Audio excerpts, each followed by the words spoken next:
What's happening? Man, what's good, man? What's good? Good. Man, I'm doing good, man. How you doing tonight? I'm all right, bro. I'm cool. I'm cool. How about you? Man, I'm doing good, man. Another Friday to be great. Get up on here and talk some things, interview you, man. I'm enjoying what I'm doing with this podcast, man. Oh yeah, I see what you're doing. Yo, before we jump into anything, I know we got a couple people chiming in. They jumping in on our live. For those of you who are jumping in, welcome to Life After Sports podcast with Kevin Johnson. Tonight the theme is the journey, and we have a special guest on our show, Dannell Ellerbe, former NFL player and two-time Super Bowl champ. And I appreciate you taking the time to come on our show, man, and kind of just give us your journey, your journey in life and with the NFL, and then post career as well. This is episode 12, and man, we're almost coming to the end of our season one, man, and it's exciting. Next week is the last week, so I'm glad to have you on here, man. That's what's up, bro. I'm glad to be. Appreciate it. Look, before we get into details about you personally, man, so this must have been in the news today, and I was looking at it. I didn't get a chance to really read it thoroughly, but they were talking about the national anthem and changing it. So I don't know if it's changing it or they want to use the Black national anthem, lift every voice and sing. They want to play that at the NFL games, preliminary before the game start, man. What is your take on that? I don't know if you heard about it or what is your thoughts? I saw a headline or something about it. I think it said the first game. I don't know if it's like that, but yeah, you might be right, because I think I saw it said week 1. Yeah, that's superficial bullshit to me. We will care about it, man. Real change. Look, Nobody said y'all need to make that. We need to play that before the game. That's definitely not what I've been hearing about people asking for. So, I mean, and it was on Sean's King on Instagram. I know you're there on Instagram. You follow, retweet people, and I was watching it, and he posted it on his IG, but it was just talking about, he was like, man, we don't care for that. We want, what about Black owners? You know what I'm saying? What about letting Colin Kaepernick come back, huh? Yeah, I was saying what you were saying, like more Black coaches, more Black GMs and stuff like that. Yeah. So it's just crazy, man, just to see how this thing is just taking off, and I don't know what's next, man, but hopefully we're making changes. You know what I'm saying? Making changes for the better for the upcoming athletes that's going to be walking through the doors you walk through.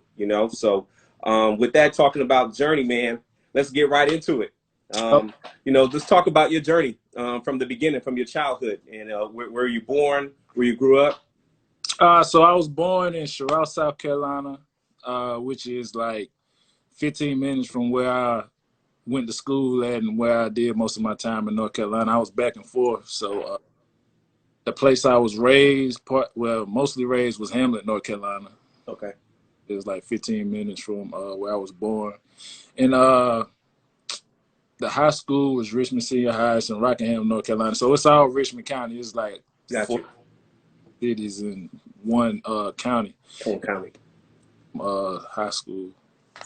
So yeah, I went back and forth. I actually stayed in South Carolina some, like my 8th, 9th, and the 10th I moved back. So I was commuting back and forth. So from the high school to where I was staying in South Carolina was like 30 minutes. So I was like having to get up extra early to get to school, and I get to school before everybody else get to school. So I guess the janitor knew what was going on. I'd be there. It'll still be nighttime outside, and I'd be there. I'd go to sleep, and I'd make sure I wake up for everybody to get there. Wow. And I was coming from the locker room or something when everybody was getting there, but nobody knew that. Why that high school though, in that particular area? Because my mama moved. I moved up there with my mama in kindergarten. Okay. She got married and stuff. Yeah. Okay. So when did you fall in love with sports, man? Like when did that happen? When did that happen for you, or if it was just only football? Nah, it was basketball too, but I was more natural at football. I just did basketball just to stay in shape. But I had an older cousin that stayed up the street, and back where I'm from, like football is like Friday Night Lights. So yeah, we was a powerhouse back then. We still got a good team now, but it was definitely a powerhouse. Wow. So when you were in high school, what was your talk about your career, your high school career at Richmond. I started out as a strong safety, and I mean, I played good. And going to my junior year, they was like, "You want to play? Move the linebacker because you ain't gonna be able to play in front of the boys that's in front of you, and they're gonna be seniors." So I was like, "I want to play, but I want to stay strong." They were like, "Bruh, just move." So that was the best thing I could have did. So I was like, "What was the position that you were at before?" Strong safety, and then I moved. Yeah. Okay. And so, after your senior season, how was that process in regards to what schools you were interested in going to, or how the scholarships was looking? You know, I know that process is different for everybody, depending on how well your high school team did, how you did individually. So, talk about that process in regards to your recruiting process from high school to going to college.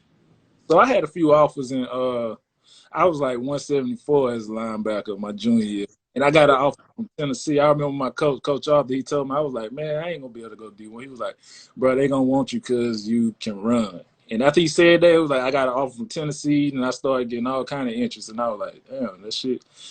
So I was stuck on Tennessee. I was going to go to Tennessee, and me and my homeboy was like a package deal. When I think I was 185 my senior year. So a lot of the schools like Carolina and Clemson, they wanted me to play strong safety. Yeah. Now I'm going to play linebacker. I'm going to prove everybody wrong. If Tennessee is an SEC school and they say I can play linebacker, y'all don't know what y'all talking about. So I'm going to make sure I go to the SEC. So we were supposed to be a package deal. Our Tennessee didn't want him, and Georgia was like, y'all can be a package deal, but they really wanted him because they started recruiting me late. So I was like, yeah, I'll just go to Georgia. Wow. But y'all made up in y'all mind that y'all was going to go to the same school? Yeah, no matter what. Gotcha. Well, that's what's up, man. And so I was there by myself. Hold on. Hold up. You went to Georgia by yourself? Yes. Man, okay. I know you can't go into detail about that, but yeah. I must say, so it didn't matter where I went. I was gonna make the most out of it. So yeah. And how did you guys do it at Georgia while you was there in your tenure there? We did all right. We wasn't like the boys is now. Them boys balling now. My junior year, I feel like we should have played for the national championship. Like if it was today back then, because we was like number 2 in the nation. We had lost 2 games early on that year, and it hurt us. So yeah, we was on fire though at the end. Well, with your experience, not only just the football experience at UGA, what was your major while you was at college?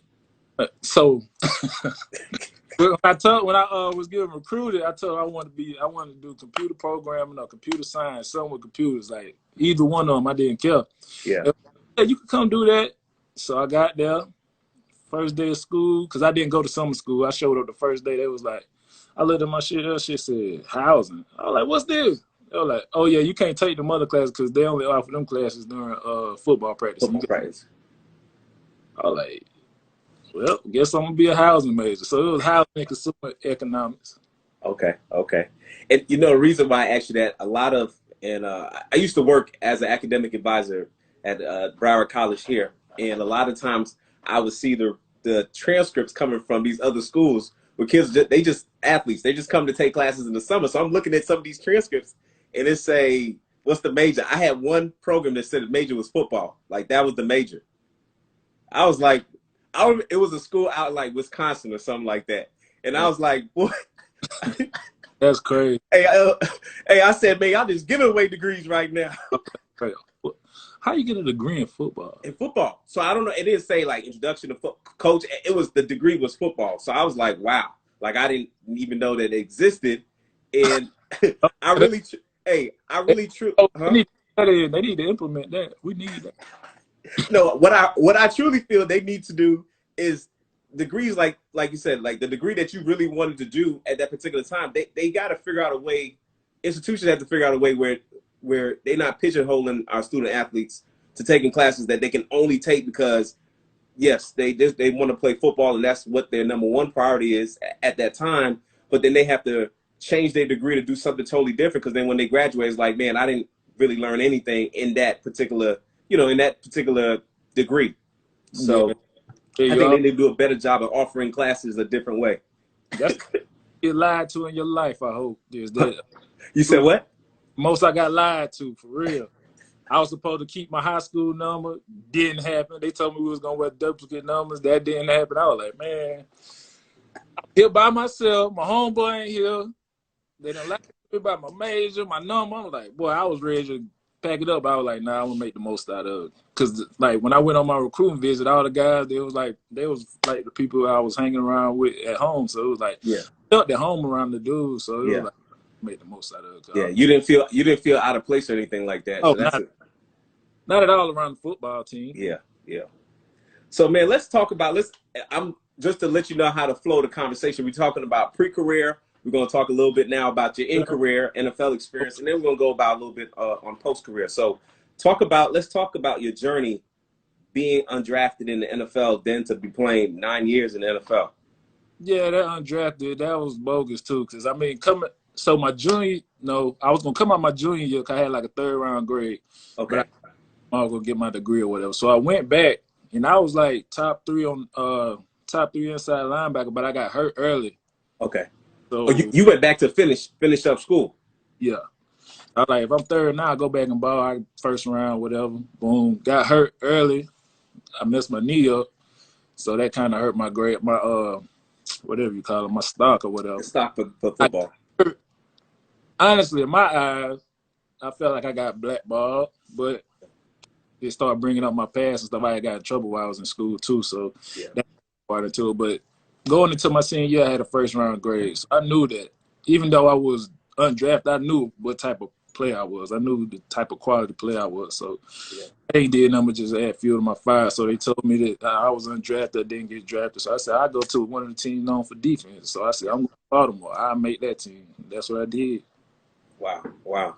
And it's crazy, just to go back a little bit, it's crazy when you're not the only person that when I've interviewed, they talked about the grading process. And it's like, who are the people that are grading or making these grades for the athletes that's coming out to say, hey, yeah, you're going to be 3rd round, you're going to be 4th round? Because for the majority of it looks like a lot of people, the grade that they thought they were or that people said that they were, it didn't matriculate into what it should be. And so it's like, who's giving the false hope at the beginning? And not saying you're not that type of quality of player, but I'm like, who is getting the numbers? Like, who's bringing these numbers and saying, hey, this is where you are right now before you get drafted, or this is the number that you may go. It feels like it's a falsified number that they're giving guys. It's like, you got people that never played a day of football in their life coaching, a lot of people that never played a day of football in their life being scouts. Like, come on, bro. For real. That's why, like, the older I get now, look back at it, I'm like, I mean, they don't determine it. I mean, it's all in your mind. Like, it's in your mind. Because I got hurt. I got hurt again the first preseason game and still made him as an undrafted free agent. Like, that was unheard of. Because I balled, like, during OTAs, I balled, and during part of training camp, I balled. Like, they ain't had no choice but to keep me. And they already knew. So this was your first, you're talking about this your first season at Baltimore. You got hurt first preseason game. Undrafted free agent, got hurt, couldn't play no more till like the 5th game of the season. Then I started coming off of that. So, yeah. How was that transition? Like, knowing what you did and then that transition when you started to play that 5th game. How did that, for that season, how did it talk about, like, just give us. That was a quick coming off injury. Then the first game was the Patriots. Like, it was like a quick turnaround. But, I mean, I don't care, playing in the SEC, it ain't too much difference when you get – it ain't no change of speed or nothing like that. It's just that everybody is good and the lineman is stronger. When you first get there, it's like all the linemen strong and they hold. So, that's the biggest thing you gotta get used to. So my next question was to ask you, did you feel that the college football prepared you for the NFL, the experience that you had at UGA? And a lot of players can't say that because they go to a lot of schools and depending on your conference that you're in, it may be totally different with that transition when you start to really play or go into OTAs or mini camp. And you're like, man, our coaches didn't prepare us for this, or I didn't really see these type of schemes, in regards to what the book that they're giving you for training, your handbook. Oh, yeah. I mean, the way they coach you at Georgia is crazy. I mean, like, it ain't like that nowhere else I've been in the league. Like, them coaches is on your head. So, It's a little bit in the league. So yeah. yeah. Do you think they prepared you well though? Oh yeah. Yeah. Oh yeah, definitely my mind state, my mental, how tough I was, like being able to block out the noise, like yeah. Well, X's and O's too. yeah. So, and that's another, because I've heard it, and I'm a coach, and I've coached on the women's basketball, and I've heard a lot of times people are going professional. Doesn't matter what sport. That you got some athletes that are great. They physically could be able to do everything, but then the knowledge, like understanding the concepts or where you need to be, why you need to be here, when you need to run at this route. This is why you need to do this. This is what you need to look for. For a lot of players, it's different, in regards to that. And did it take you? It didn't take. I'm asking my question. Did it take you a long time to get accustomed to understanding the language and knowing what you were like, what they were asking you to do? Nah, for the most Baltimore, football, it's just the terminology. Always, every team I went to, like the X's and O's were cool, like the coverage and stuff. It's a little tinkle here, there, but mostly just the names of the blitzes because you have so many blitzes. So, and it's the same blitzes, but it's different names. Different names. Like this blitz you call like shark or something over here. Yeah. Same thing over here, but it was a totally different blitz. So you gotta reprogram your mind. So that's the biggest thing. But so talk to me, because you're the first person I interviewed that won a Super Bowl with two different teams. So congratulations on that. Appreciate but I need you to explain to me, break it down to me, like what was so different about those two Super Bowls, those championships on those two Super Bowl teams, and what was just give me what was the difference between with the Baltimore and then with the Philadelphia Eagles. So Baltimore, it was the older team. It was really like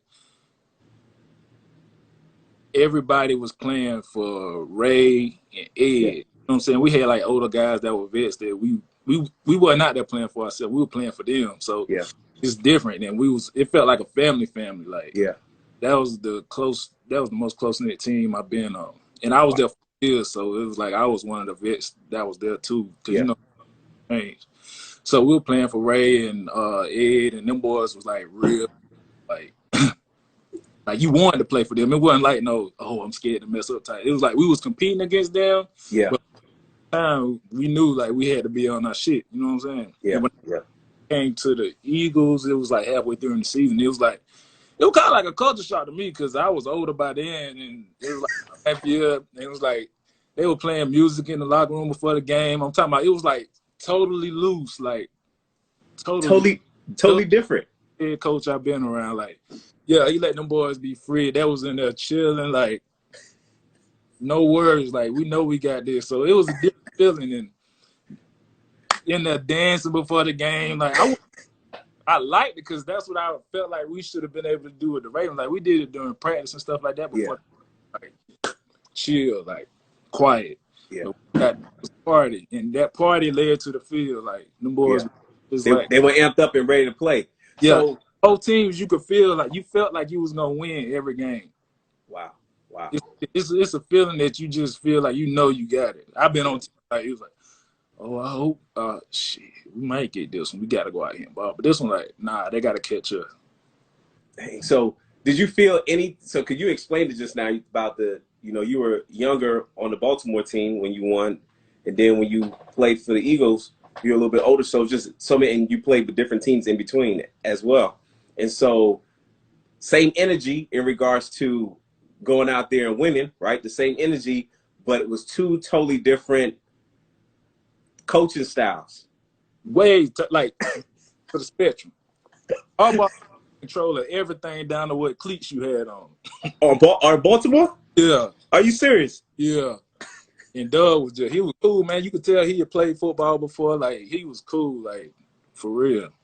Man, I always ask this as a coach, like, you have to also understand your players. You got to understand what motivates them, how they want to, not only just how they want to be coached, but how can I be able to help them attain their goal, the whole goal of a team. And so some coaches become a little bit more stricter, but that may not help your players who are a little bit more lax. They like to be loose, but they go out there and get the job done. I think that takes time of understanding the personnel, which is the coaches, as well as the coaches understand the players, and being able to work hand in hand because, like you said, it was just two different environments, but they still got the job done, but Right. just different. So talking about that, I mean, because I know you still work out and stuff. If people watch your IG, you're on the healthy living because you make sure you take care of your body. Got to. I go crazy, bro. And then the other thing I was gonna ask you, so are you planning on making a comeback? Because I mean, I don't think you officially retired. If I ain't had kids, I probably would. But my son is cool now, go uproot him, and I definitely wouldn't survive out there by myself right now. Nah, I done got a taste of this afterlife, being with my kids every day, seeing them grow. You know what I'm saying? My influence on them. So yes, but I know I could though. Yeah. I laugh about it. I was watching Brandon Marshall's it's called I'm an Athlete podcast. So I jump in there and listen to their podcast every now and again, and B Marsh be like, man, I can go today. I don't care what y'all say. I can go back on that field. I said, boy, and you know, huh? I think it can too. Yeah, I mean, it just depends on how.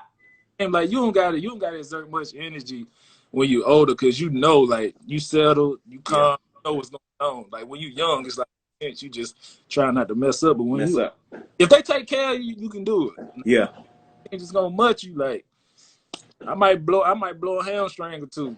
If they gonna take care of me, yeah, I'll be good. So look, man, my question to you: while you was playing in the NFL, and I always ask the questions always is different. The answers are normally different for people who went undrafted because they knew they had something to prove. Right. Then for players who got drafted in the first or second round, like it was kind of given to them in some, if you understand what I mean. Oh yeah. So the hustle is just it's totally different. Totally different. While you were playing in the NFL, did at any time in your mind did you think about, you know, what is my life is going to be after playing, like life after sports? I thought about it, but I was so focused on football at that time. Yeah.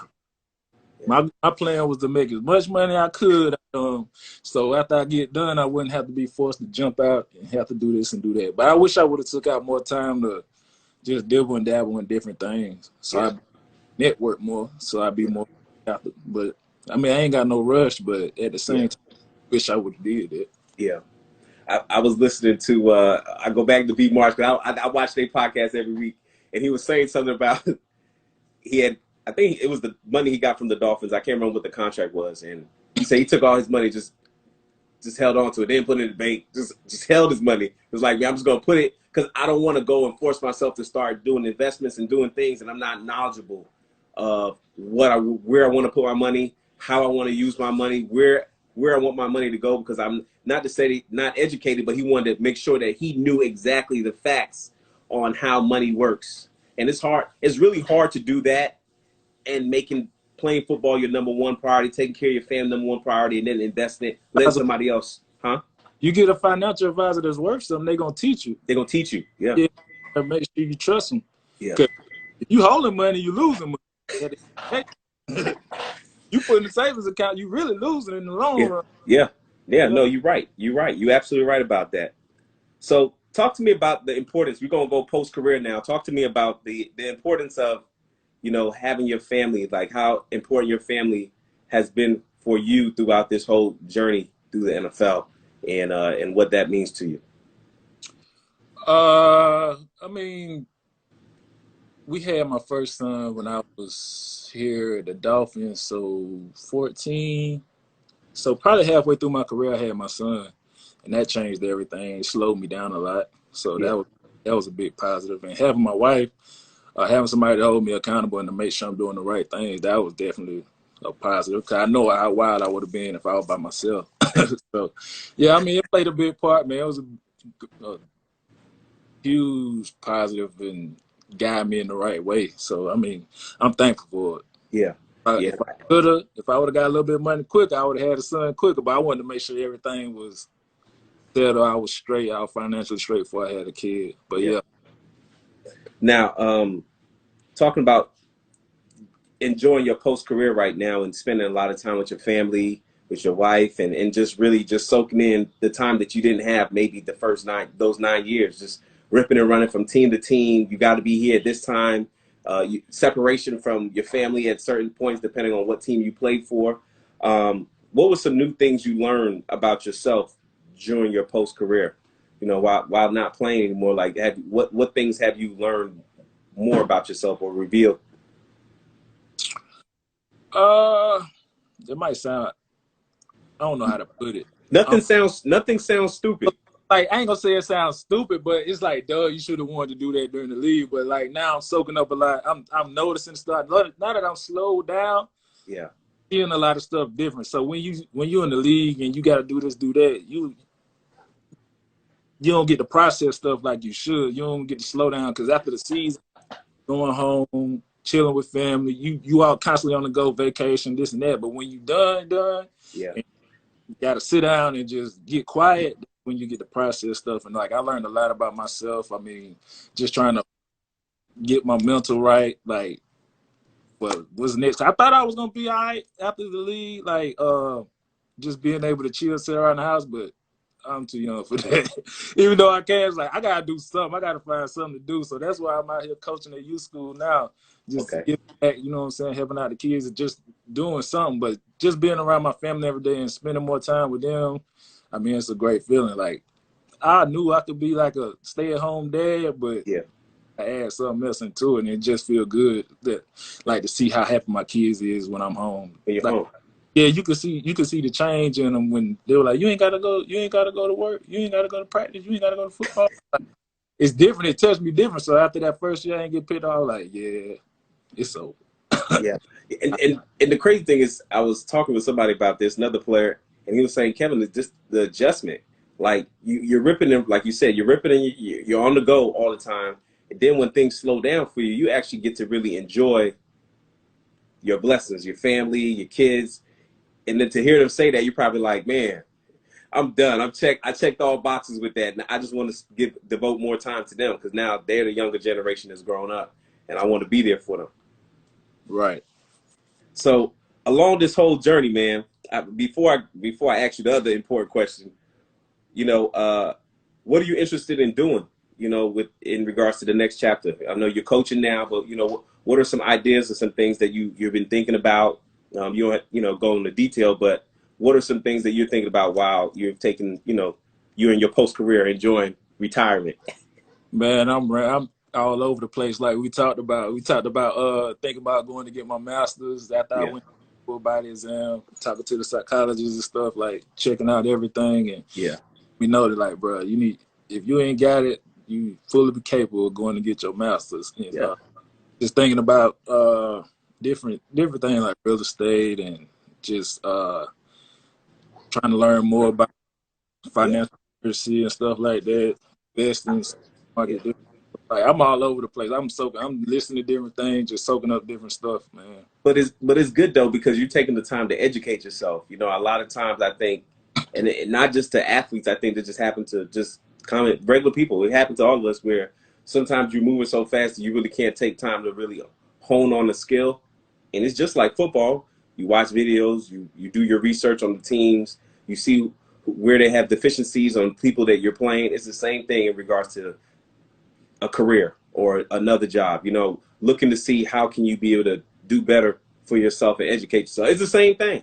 Yeah. When I found out that, well, I ain't gonna say found out, but like reading, how good reading is for your mental health. Cause that first year out of the league get rough. You go from full speed to sit your ass down, not just chill for a second. So just reading and working out, that shit does wonders. So I got a newfound love for reading right now. Yeah. I'm, What books you reading right now? Right now I have to go. I ain't gonna go get it. But I read the Dick Gregory book. I got Okay. Hold up, you said Dick Gregory. Which one? The one that's not the I have one of them and it's called Nigga. I That got book. reading that one right now. Which one? That one? Okay. Yeah, I'm doing it on Kindle, and I got the book. The real defining moments in in history. Okay. That one. And I got another one, I forgot the name of it. And the Rich Dad, Poor Dad. I got a lot of books. I And got that's good. ones that I'm on right now. That's good, man. Look, man, you you getting that mind together so that you can be able to make this decision on what that next step is gonna be, man. But so, so much out here now. Like you look on Instagram, it's like everything like this. You could be doing this, and I'm like, I don't want to do that, but this sound cool. I got time for that, but this might take too much time. It's like I got to put it out. I gotta, you know what I'm saying? I don't want to take away from my time from the family because I work hard to go and like work. You know, be able to chill and make money that way. But the money ain't the issue. It's just being able to do something that I feel like, you know what I'm saying? Feel like I'll be able to help somewhere. Hey man, whenever you get a chance to go ahead and do that vision board for yourself and just put some things on the vision board, it might help you. Oh yeah. Oh. I do. You say you do have a vision board? Put a vision board up too. Yeah, I got that. Okay.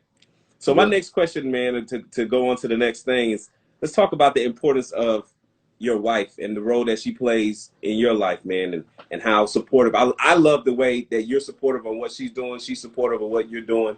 And just talk about the importance of that. Because I think a lot of times, before you answer, I think a lot of times people see players and they don't see the person that's behind them.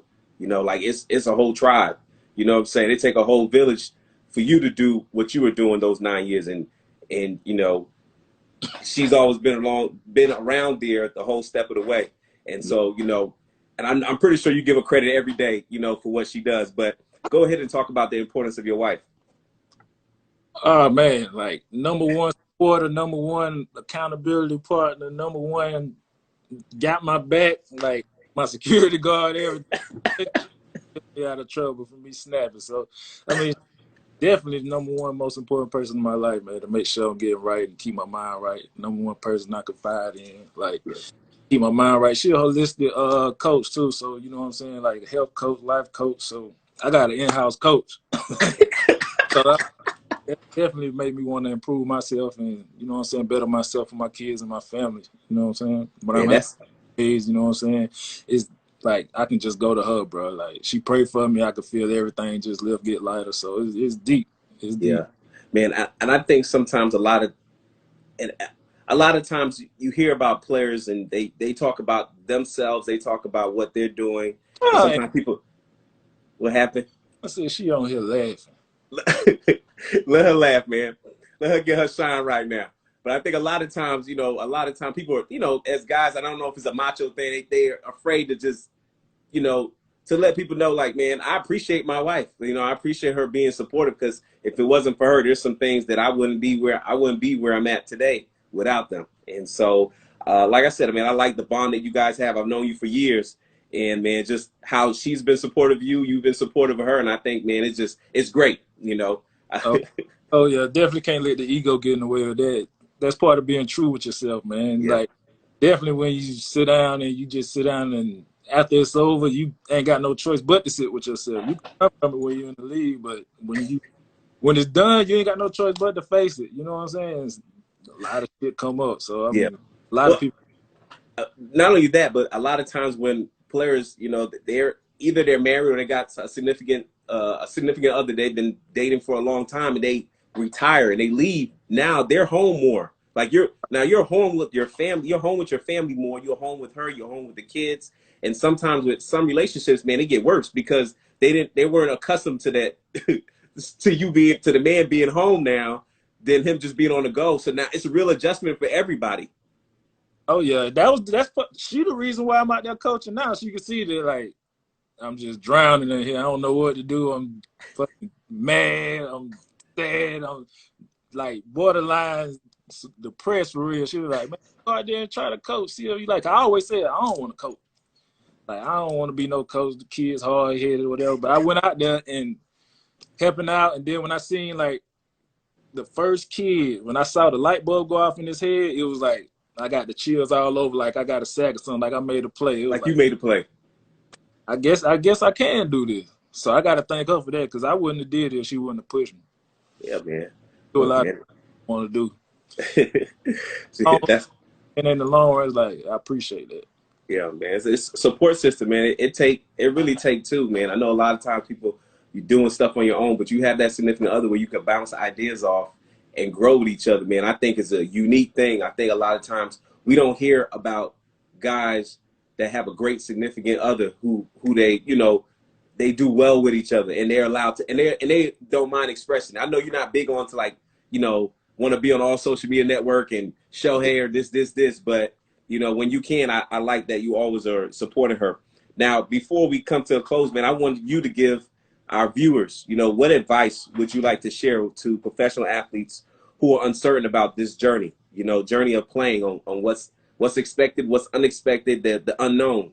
Like, what advice would you give them based on your experience? From what level? Professional athletes, professional. Mm-hmm. Just find some time to get to yourself and just be by yourself. Make sure you network. Even if you don't feel like it, make sure you get with those guys in the locker room that's always talking stocks and always talking money, always talking business. Just get around them and be around them, and let them introduce you to some of their friends so you can learn more. You know what I'm saying? It's big. At the point in time, like, I was like, man, that ain't my speed right there. I can't vibe. But now I wish I would at least gave it a try. You know what I'm saying? But yeah, that's most definitely one of the most important things I wish I would have did. Definitely. I know the guy that I know, I ain't half as smart as me, but they definitely out there with the people that know something. They shaking and moving right now. So it's like, yeah, I mean, it's not always about what you know; it's who you know, man. right. And who you know, who knows you. So if you're able to connect, be in the room to connect with those people, because people don't understand when you stop playing and you didn't make those connections, them phone calls don't be coming in like that anymore. Yep. And I was in my mind like, man, they only fucking with me because I play football. I ain't want that fake shit. You know what I'm saying? That's how I am. That's how I was. Yeah. I quit meeting new people. I'm like, my circle is my circle, and that burnt me. I done had, that's part of the process of going through the league. Usually, but yeah, at the end of the day, when you come out of the league, you gonna really see who really your homies and who really got your back. Yeah. No, absolutely. This is my question. My question for you, I know it's not on our schedule, but schedule, man. Huh? So we don't need no schedule. We know each other. So, hey, all right. So this is my question, because you were saying you had a circle, whatever, and that circle burnt you in regards to, you don't have to go into for the detail, but for guys who are coming in the league, man, like, everybody's not going to have a circle like LeBron James has that circle. Right. And everybody's supposed to have a circle like that. Correct. I totally agree with you. How, as a professional athlete, and you could probably speak more to this than me because I've never been a professional athlete, how do you go about forming that circle that should be around you in regards to, and it could be an agent, business advisor, like, how do you go about, because I've done management for athletes, and my thing is, you as a professional athlete, you're the CEO. You're the CEO of the whole entire ship. So we would want you to put around people who would educate you on those decisions, not make the final decisions for you, but to help educate you. How do you go about forming that group as an athlete? Oh, that's a good question. Because most of the time when you come into the league, you really coming from people you met in college and people that you've been with since you was little. Yeah. And like, the loyalty there with you, but them, they just see you as a check. So it's kind of like your loyalty is there. Your loyalty is going to be there till somebody do something, like you just cut people off. I was too loyal to a fault. You know what I'm saying? I was like, I always saw the good in people. So with me, I feel like now, like, you got to see people for what they are and who they are. And you got to really, like what I said earlier, you got to sit down and think, like, what you really want. You got to get by yourself and be like, what I really want out of what I'm doing, what I want to come out at. When I'm done with football, how I want to be looking at the end. So I feel like, honestly, to be true, like, you can have, like, your people that you got business ties with, like, you got to stay on top of your agent, stay on top of your financial advisor. If they not teaching you nothing, your financial advisor, if he's not teaching you nothing, he's just telling you to invest here, and not explaining it to you or telling you how it go or making it relate to you. Then what is he there for? He just there to get your money. Your agent, I really didn't want to be in my agent here because he was making sure, but I ain't gonna say he was making sure, but every time I needed something, he was there. And I didn't want that type of relationship. Like, we buddy talk all the time. and stuff like You, that. you said you did not want that. I didn't want that. I just wanted to be business. But we was cool. Yeah. That needy type of player that always hitting them for stuff. He had marketing people for that. But okay. The marketing people, you got to stay on top of them. Like, really, you just got to really sit down and see what you really want. And when somebody show their hand, you got to just trust it. Like, that's that. That's the hand that they showing you. Don't, and because sometimes the people we get blind. We try to see people for what we want them to see them as, but they showing us their true colors. Right. Now, now this is my thing. I don't know if you had it while you was in the league, but did you have anybody who was kind of like an advisor for post-career development? Nope. Do you think that is like that's important? Yeah. So they have people to come in. Well, I ain't gonna say they have people. It's like the trust and stuff. They come in and talk to you, but think about it. Like, you so worried about football that you not trying to think. Like, it's kind of like a curse. You're not really trying to think about the end while you in it. You just trying to make sure you in it and stay in it. Yeah. So that was kind of my thing. I was like, I'm gonna focus on football and get all I can get out of it. When it's over, it's over. Then I'll focus on that. Then you focus on that. But if you had that somebody that could kick it to you for real and like relate to you, that'll definitely be beneficial. Somebody that can not only kick it to you, but get you around people that you need to be around. That you didn't be around. Yeah, so I mean, I think that's important. Like, just having a person who is just in regards to helping with brand development and then helping with post career, because there's some things that you could do while you're in the league that may brands that may align with what you're doing, and it could be able to have you connect with some people in the room that could be able to be beneficial for you in the long run. You may not need them at that particular time, but because you rub elbows or shoulders with them, you formulate a conversation and an interest, and then having someone to kind of just map out what that post-career look like. Because I think it's important. I personally think it's important because you're playing a sport that the average years are what, 3.3? 3 years? 3. There ain't no point in no years. It's either 3 or 4. It's 3. They say 3, but you got, I mean, I don't know how they come up with it. So it cut to make the teams. Yeah, so. To make the teams. If you don't make the teams, and then there's a certain amount of years you got to play before you can even get the qualify for what? That insurance, that pension, sorry. And so I just think moving forward, and I'm looking at it as different ways because I think it's very important, but having post-career development and talking about those things prior to guys leaving. And I know in the NFL, they probably do like little symposiums and stuff like that for guys. But I think something where guys can actually feel like they're getting some type of information and understanding what is it all about, I think it would help with the process. Right. Most of the time they do that. It's after practice and OTAs. Like, guys are tired. Ready to go home. Want to talk. Right. Huh? Right. That's right. We ready to go home. It's after practice. We got a family to go see. We've been away all day. But yeah. Make it make sense. Yeah. So, like, student athletes should definitely have to go through like 1 or 2 at least finance classes while they in college. Yeah. Like, for real. They make you take science and stuff that you're not gonna use, but they could easily put you in a finance class. But see, the thing is, I hear what you're saying, but then they don't put them in there because they taking classes. The majors that these guys are choosing don't have those classes. You see what I'm saying? Yeah. So you choosing to, huh? They can make it work. They can make it work. They just refuse to make it work. Right.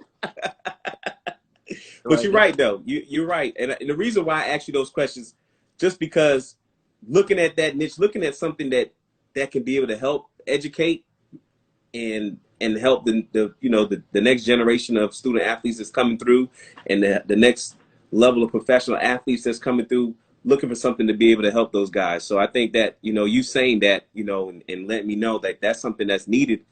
I've definitely took notes on that. There's something that we could be able to do and help the upcoming youth. Think about it. They always want to paint a picture about people getting rich, going broke, but why wouldn't you be preventative? You know what I'm saying? Yeah. A little bit to show that you at least trying. We ain't tell you make them like no financial advisor or something. Just at least give them a little bit of information. Yeah. No, I agree. I agree with that. I agree. Well, man, look, I ain't gonna take up your entire night, but I appreciate, man. Is there anything else you want to share that we don't know that you want to let us know before we call it a night on the podcast? I'm good, man. I'm working on some stuff now. I ain't gonna put out there, man. Well, myself, man. I'm gonna keep myself. But I'm definitely working on something. There's something in the works right now. okay. Well, just let me know. Keep me. Let me know the noise when you're ready for me to know, man. Let me know. But Oh, yeah. you know, I see people jumping in and with these. All right. Oh, they said they teach financial literacy. Okay. Yeah, we need more of that. Yeah. Definitely need more of that. We definitely do. We definitely do, man. I got to get you one of these shirts, man. So make sure you send me your address so I can get you one of these shirts, man. Life After Sports Podcast. Man, I'll pull up on you. Huh? I said extra large, and I'll pull up on you, man. You here? Why you gonna mail it when you here, bro? I ain't see it. What you talking about? My bad, man. My bad. Look, with the whole coronavirus, people just like, don't come to my house. Just send me what you got to send me. Mailbox, man. I got you, man. I got you. Look, man, I just want to tell you, thank you, man, for taking the time to get on this show, man. I really appreciate your time, the information. Our viewers, they over here, they keep going. They writing stuff in the chat, just letting you know, like, hey, 5013C, they over here letting us know that they're interested in the information that we talked about tonight.